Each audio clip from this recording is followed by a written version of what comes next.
I'm Amber Tresca, and this is About IBD. I'm a medical writer and patient educator who lives with a J-pouch due to ulcerative colitis. It's my mission to educate people living with Crohn's disease or ulcerative colitis about their disease and to bring awareness to the patient journey. Welcome to episode 148. You've probably heard the phrase that laughter is the best medicine. I don't know about it being the best medicine, but it's clear that laughter can have a positive effect on our health. Some of the effects of laughter may include improving heart health, sleep, and memory, and reducing stress and the perception of pain. If you're a regular listener, you already know how important laughter is to me, but for the first time, I'm covering the link between comedy and IBD on this show. That leads me to my guest, Matt Nagin. Matt is a comedian, actor, writer, and Crohn's disease patient. He has been involved in the IBD patient advocacy community for years, sharing his experiences through his writing and his comedy. Coping with Crohn's while doing stand-up presents some challenges, but Matt tells me what got him started in comedy and how he manages pain and other symptoms before a gig. Plus, we dig into how and why people with chronic illness should think about how they can focus on making space for comedy, laughter, and joy in their lives. Matt, thank you so much for coming on About IBD. It's really great to meet you. Well, it's fantastic to be here, Amber. Thank you for having me as a guest. Oh, it's my pleasure. And I wonder if we could first start by you giving an introduction. That's probably not an easy thing to do because you do a great many things, but maybe the condensed version. Well, like you said, I'm involved with various different fields. I'm a comedian, I'm a writer, actor, former teacher of writing, and had Crohn's disease for over 30 years. I'm from New York. I currently live in the wondrous Alabama right now, Montgomery, Alabama. And that's been quite a change, and it's given me some material. So that's a short, brief introduction to myself. Right. Yeah, we'll start with that. We'll start with the Crohn's disease because we want to get a level set. I know from engaging with some of your social media and then speaking with you that you've had quite a journey with Crohn's disease. And so I wonder if you would start at the beginning. Let me know about when you were diagnosed, how that went, and then maybe take me through into how you are today. Sure. So I was diagnosed over 30 years ago. When I was, say, around 10 years old, I used to have all kinds of stomach pains. I would eat a salad and then go lay on the couch. My family, it was a very male-dominated family, so they called me a wuss and say I was making it up and stuff. But I would have all these issues. Then I started vomiting. But my parents kept thinking it was a flu. Somehow this flu lasted 3 years. But eventually it was just a terrible night of vomiting, bile, and whatever. So I'm getting into all the details. But we ended up going to the hospital when I was in Florida. And they said I had appendicitis. And they operated. Then when I woke up, they're like, you don't have appendicitis. You have Crohn's disease. But he's like, we removed your appendix anyway. So that was like, I felt bad that they just taken out body parts. I guess it could have been another one that would have been worse. But, that was like the start of it. And, I've had a 30-year journey since with Crohn's and many ups and downs. But I'm surviving and thriving now. Yeah. Do you think they went in and they felt like they had to take something out or they had to do something? So they just said, let's just take that appendix while we're in there. Yeah. They're like, we're already on the clock. So, we want to earn our salary. And, there was a lot of extra charges on the bill. I mean, I thought they should have gotten the appendix in free if they're, since I didn't really need it taken out. But anyway, that was the beginning. There was a lot of ups and downs with it. I probably done every drug that they have. Well, the drugs not with the Crohn's too, but I've done the drugs, the hospital drugs. Yeah. In the hospital and out of the hospital, like Crohn's drugs and the pain drugs that they give you, morphine, Tylenol, codeine, Percocet. I mean, it's like they really hook you up in there. Not that you want to be in that situation, but if you're having a blockage, which I've had probably, 6, 7 times, sometimes you need that stuff. So I had 2 other surgeries, but luckily the last one, they were both in this one area, like when I was in my 20s. So since then, which was around 23, I haven't had to have another surgery or And the last 2 years, I'm drug free. So that's been pretty remarkable how I've gone from pretty much in a terrible state. I mean, I lost 50 pounds. I was Wow. just horrible state, basically, where I was not able to eat for 11 months, basically. I was only had egg drop soup, and I couldn't eat anything solid. Maybe say like egg drop soup and Jello was like my diet for 11 months. The celebrity should take note, but yeah, that's the start for me. Yeah, the Jello. I think if I never see Jello again in my life, that would be totally fine. Exactly. Especially when you're on the colonoscopy prep. They like say that's one of the few things you can eat. So you just pound in Jello. You're like going to town. You need to go to Jello Anonymous or something. But I was just scooping down, I don't know, a lot of boxes of Jello. Boxes of Jello. Yeah. So did it start when you were 10 and you were diagnosed when you were 13? Or how did that timeline go for you? Yeah, about 10 and 13 diagnosed when I had the appendix. Then there was 2 years where I went back to New York. They're like, we don't really think you have it. I was able to stay off drugs and I was okay. Mm-hmm. But all these issues started coming up and they did more tests and that reconfirmed. So basically when the surgeon opened me up, he could see it was very inflamed. That's how they diagnosed it, I guess, the original time. Because he's looking at my intestine and it was red and puffy, whatever the term is that they have. He's like, you got some problems, man. You got to work on. And he was giving me all these dietary restrictions I got to have. And my mother was a neurotic Jew, was freaking out. Oh, my boy, like bought all this stuff that I didn't even follow some of that. But I ended up doing my own. It really took me. I tried every diet that known to man that they have, like all these books, and none of them worked to me until I found my own kind of protocol. So like every single one that they have out there, I probably tried. It's like with the drugs, I probably tried every drug. Test, I've had every test. If you name a test, I probably had it, many times. Like, have you had the capsule endoscopy? That's like one that not everyone's had. I don't know if you've had that. Yeah, well, I'll be honest.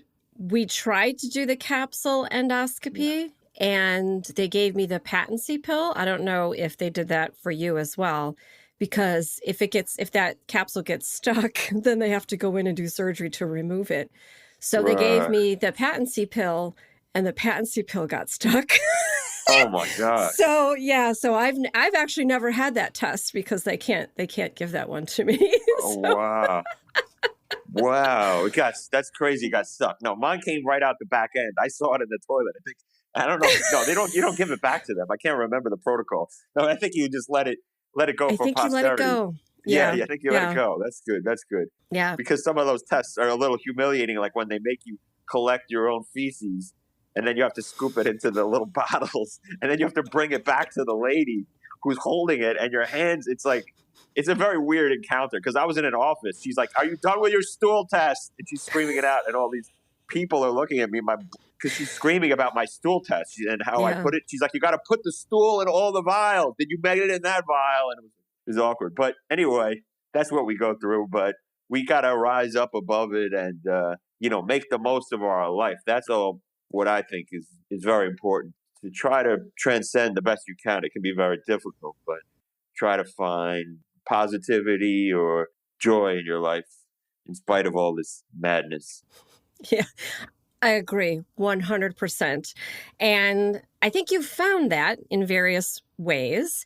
And it's because you are a comedian. You are many things, but I want to focus on the comedian part of the grand spectrum that is Matt Nagin. How did you get started in comedy? Because it doesn't really seem to go okay, Crohn's can be funny, but being a comedian isn't necessarily something I would assume that a person with Crohn's would gravitate towards too. It was kind of random. It wasn't my first inclination. I was always into creativity and writing since a relatively young age. And I've written poetry books and other books, humor books. But a lot of my writing was humorous, basically. Just that's what people were gravitating to. When I would take a writing course, people were laughing at what I wrote. So I was other people encouraged me to try it. And I was very reluctant because it wasn't my natural proclivity. But I thought this is a way to show what I was writing. That's what started me in it. But it was rough for a while. I mean, my first time going on stage, I did a 5-minute routine about my elbow going in for a job as a substitute teacher. Okay. And oh, come on, man, can I get a job? No, we're not in the habit of hiring body parts. Oh, come on, man, don't discriminate against elbows. Like, this went on for 5 minutes. And no, you're kind of laughing, but they were not. Okay, they were looking at me horrified. And then the guy comes up stage. The guy, what the hell are you doing? You're talking to your elbow for 5 minutes. You got to talk about relationships. You got drugs. You got to things people relate to. Hey. But that got me started. It was so bad that I was like, wow, I got to figure this out. And now I've been doing it all these years, and it's no better. No, but I actually no, you improve and you learn different ways of writing jokes, integrating. I do rants sometimes, stories, jokes. I mix it in different ways, different audiences, crowd work. It's the kind of thing, once you start doing it, can be a little addictive, because if you're getting laughs and you're getting a nice response, I think there's a therapeutic aspect to it more than anything else, because even though I'm not really talking much about Crohn's, whatever's going on in your crazy mind, it's sometimes an outlet to express these ideas or thoughts you have. So, but I do think it was part of my healing for me personally to express things that were important to me and have other people identify or laugh or get where I'm coming from. Where was that the first time that you got on stage? Was it in New York or was it somewhere else? In New York. It was at a place it's defunct now. It's called Sal's Comedy Hole. It was about as classy as that moniker suggests. As it sounds? Yes. Yes, that I went up there because I had been at this retreat where we did this improv and I was pretending to be this alien and everyone was laughing. And that sort of inspired me. I was like, all right, that was that same day. I'm going to just go to an open mic. And I had no idea what I was doing. I didn't prepare anything. I just went with that elbow thing. And I was just like, let me just see what happens. And because I had improvised that other thing. So I figured, I could just go up and improvise it. Mm-hmm. And anyway, that's what got me interested in it. And over time, it developed. And I've done a lot of stuff now since then. But that was the beginning. Right. So Sal's Comedy Hole. I don't think I could say that without laughing. How can anyone say that without laughing? When I think about comedy clubs, I think about an atmosphere that might not be very conducive to somebody who's dealing with Crohn's, dealing with symptoms. You say you're doing relatively well now, but I imagine that you were also doing stand-up at times when you weren't doing well. How do you handle that before you go on stage? No, that's true. But well, for me, in terms of bathroom usage and stuff, I find that if I eat close to a show or whatever I'm doing, a performance, that would be problematic. What I do is I don't eat for a few hours before the show. I seem to go on energy anyway. I eat after. So that's like number one for me. I never eat before or even close to, because then I might have to go to the bathroom or something.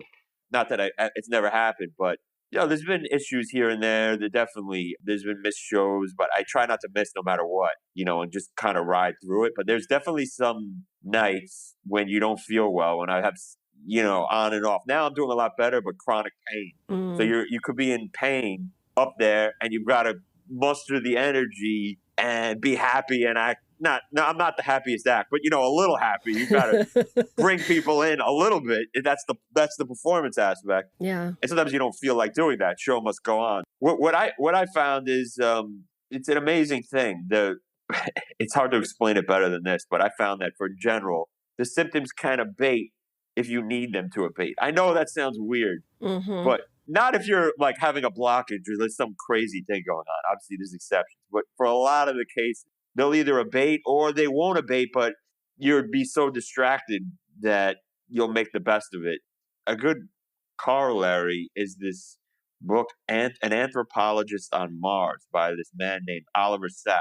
I'm not sure if you're familiar with him, but he's a neurologist, and he has these case studies. And one of the case studies is this guy, Carl Bennett, who is a Tourettic individual, has Tourette's, and he can't stop those nervous tics. But when he's also a surgeon, though. So when he operates on people, his nervous tics cease. And he's able to, for whatever reason, operate smoothly, take out the organs. Now, I probably wouldn't be very confident if I knew my surgeon was a Tourette individual.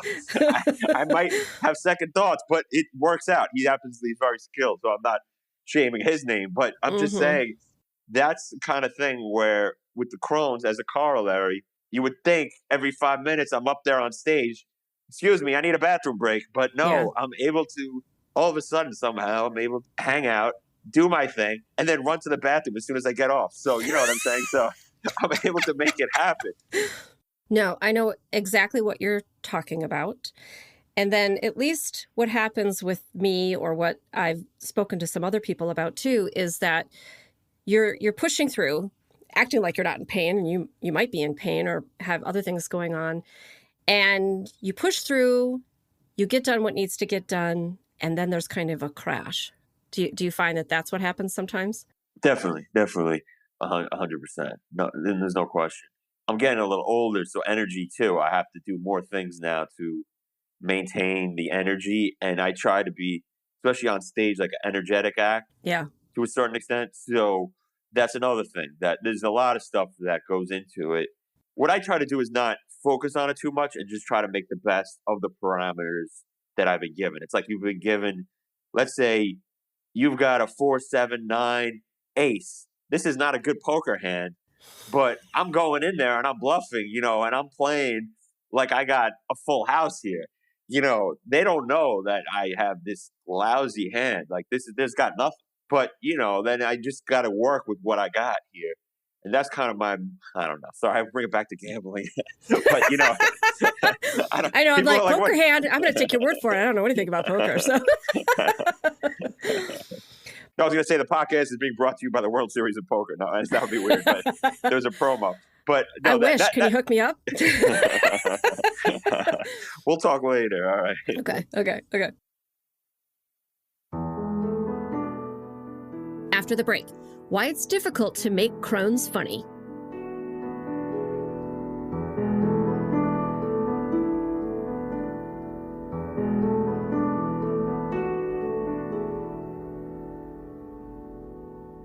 Right now, you've said that you don't include a lot about Crohn's in your act, and we can get into why that is, because I think Crohn's is both funny and not funny at the same time.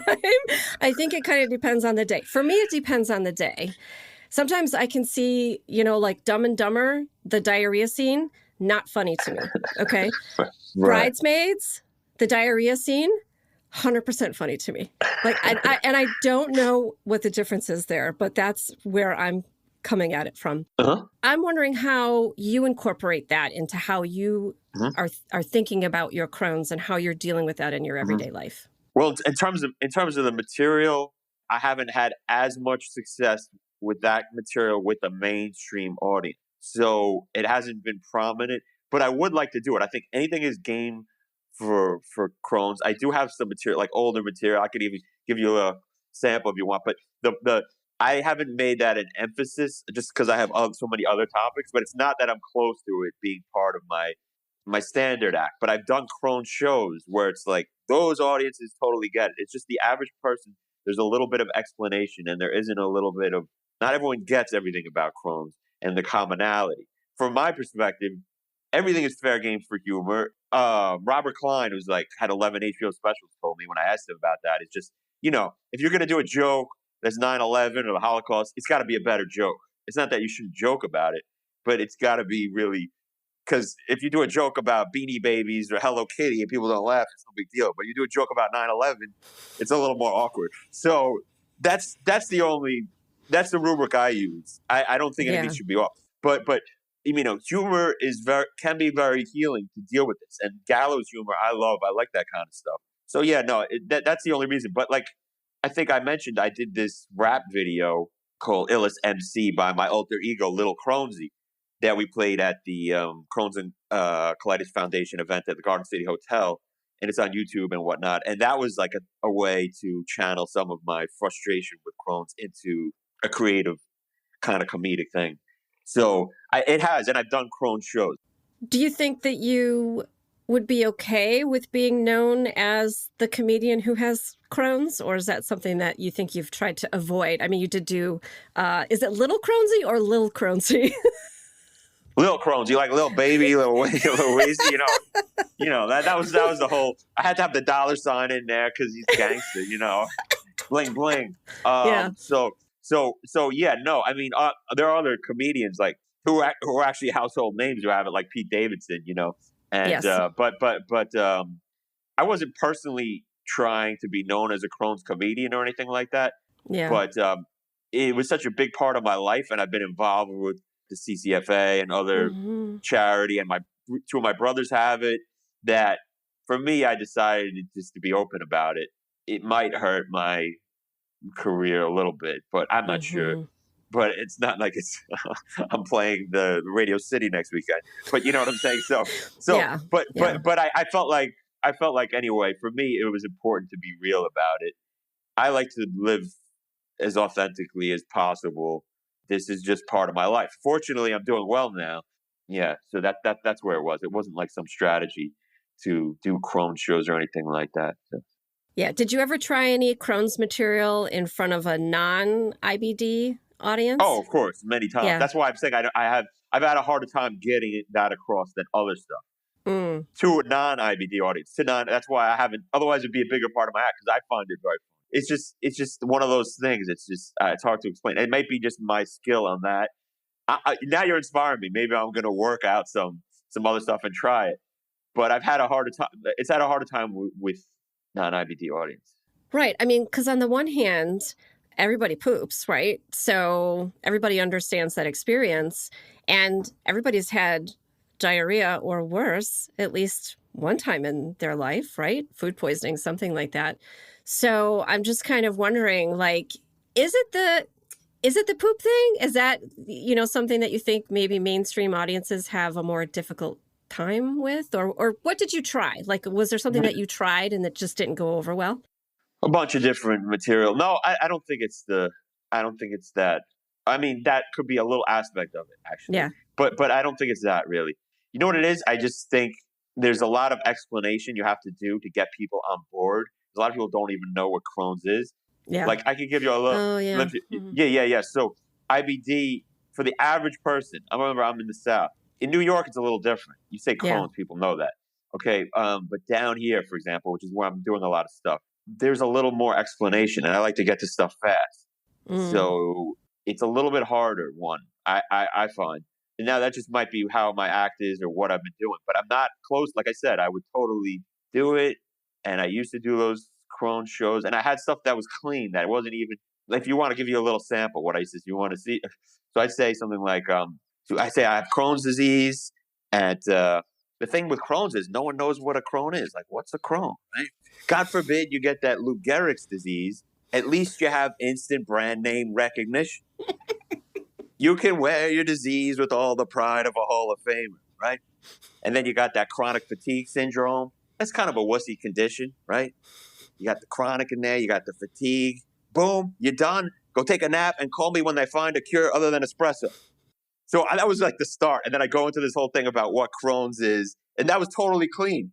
I don't know. It just was hard to get across. And I had one about the anal probe with the aliens, and that people were so worried because the aliens are coming. And I said, oh, no, I get a colonoscopy every year. So at least anal probe is nothing to me. At least I'll save a $10,000 hospital bill and stuff like that.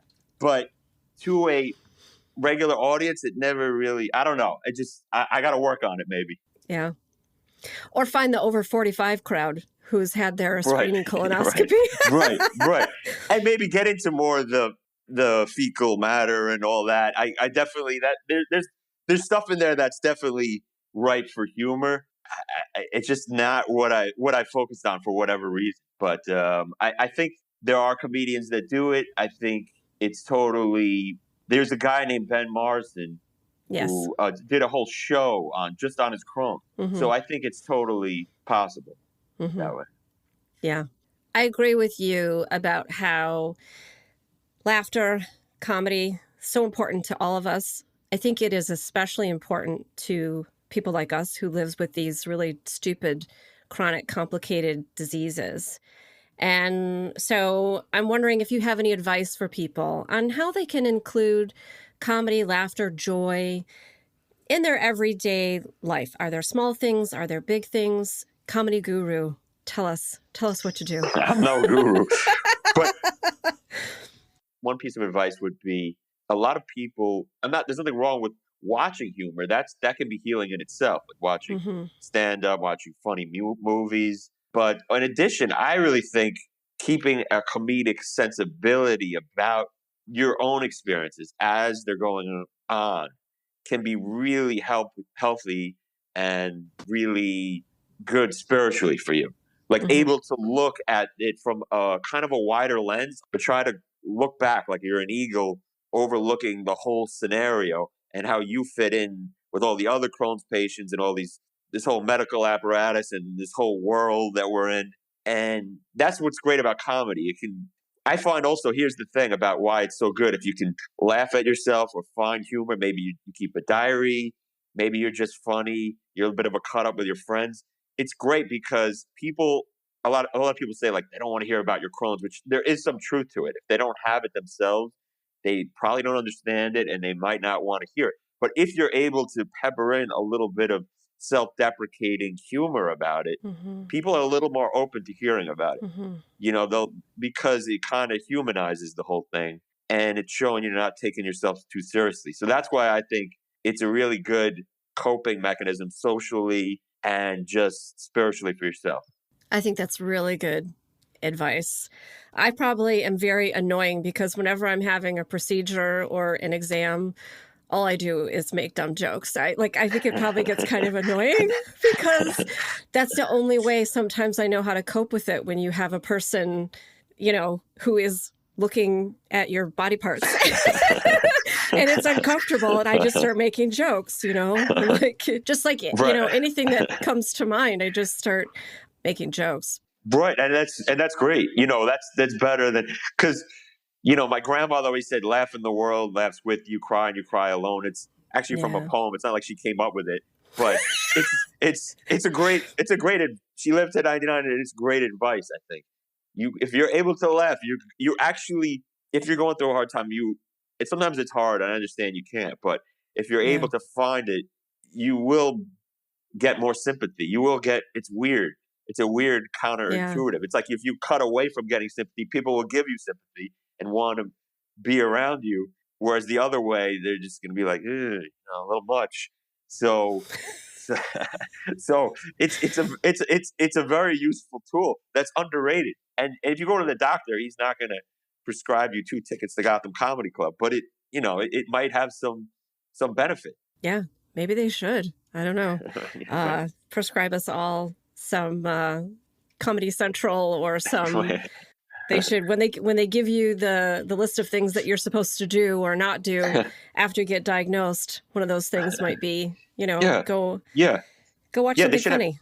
They should have the Crohn's Awards. Everyone gets a golden toilet, something like that. And we can have it's just Crohn's humor. We have a whole channel on, I don't know. This is just thinking outside the box, but and I think I mentioned this on another podcast, but I'll say the laughter yoga, that's a thing that's popular in India. And also I was involved with the Gotham Comedy Foundation, and the founder claims to have healed his cancer by watching Marx Brothers movies, The Three Stooges, just laughing at stuff, got his mind off it. And that's why he started the Gotham Comedy Foundation. And I've heard crazy stories like that. I know it sounds pie in the sky, but if your mindset is in a positive frame of mind, it certainly can't hurt, and it might have miraculous benefits. Right. Mindset is so much of it, and the distraction aspect. I will say, though, after surgery, laughing is a little rough.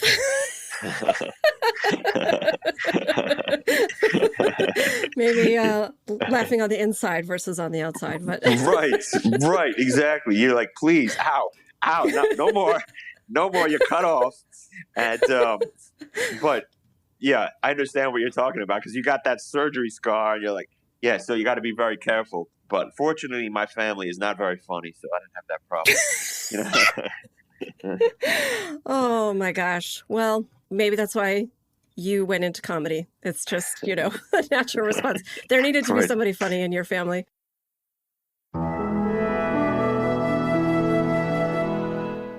Coming up next, Matt's advice for people living with IBD.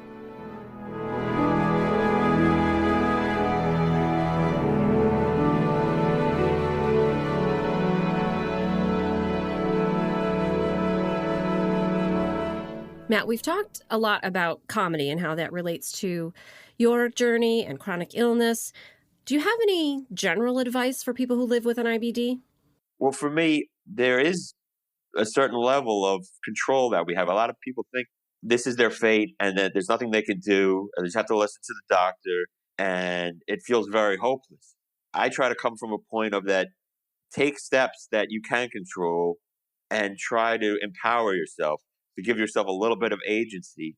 It'll boost your spirit, just the fact that you're taking these steps. And there are things you can do. There's no guarantees, unfortunately. It's a horrible condition, but it might benefit you. And at least you're working towards something, you're taking action. So that gives you a sense of empowerment. And hopefully it actually works at a certain point too.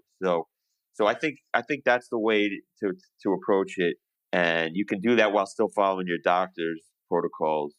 That would be my point on that. What makes you laugh? What do you like Mm. to see when you are seeking something out? Well, I like stuff that's a little edgy. I like stuff that Yeah. that kind of pushes the boundaries of the appropriate.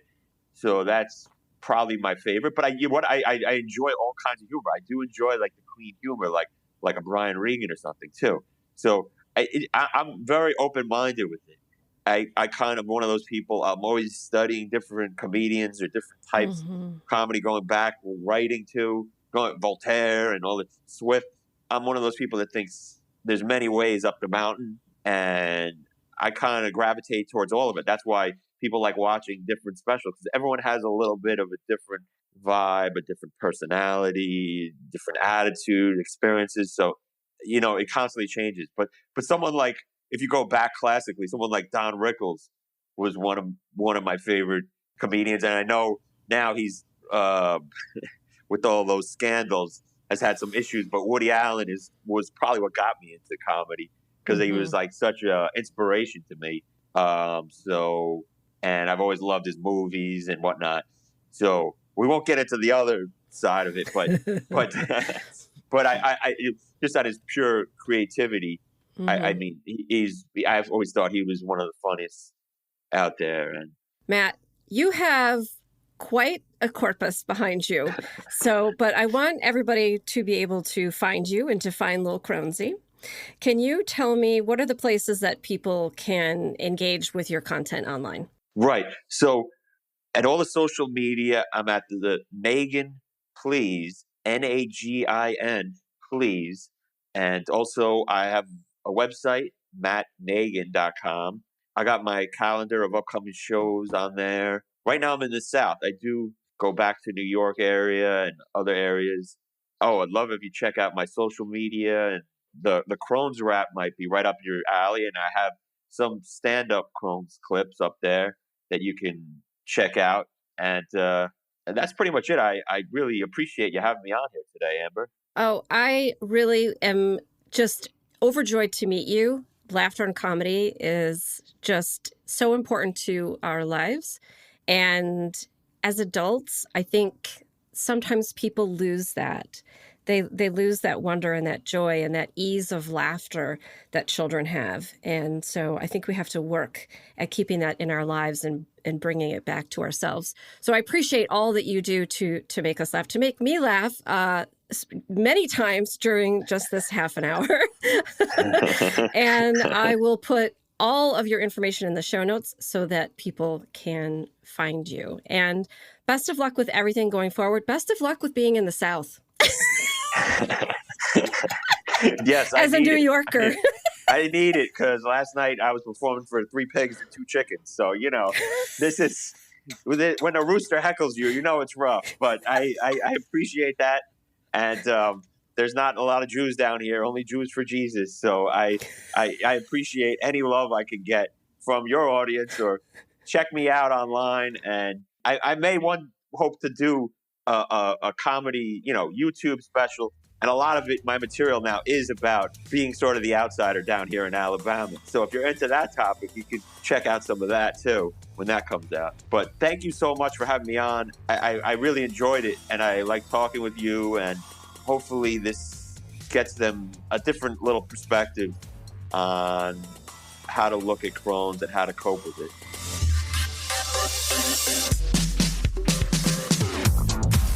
Hey, super listener. Thanks to Matt Nagin for finding some time to talk with me about how he manages IBD as a professional comedian. Be sure to follow him across social media as Nagin Please, and check out his website, mattnagin.com, for upcoming appearances. Don't forget to swing by his YouTube channel so that you can get your fill of his alter ego, Lil Crohnsy. As always, links to a written transcript, everyone's social media handles, and more information on the topics we discussed is in the show notes and on my episode 148 page on aboutibd.com. Thanks for listening. And remember, until next time, I want you to know more about IBD. About IBD is a production of Mal and Tal Enterprises. It is written, produced, and directed by me, Amber Tresca. Mix and sound design is by Mac Cooney. Theme music is from Cooney Studio.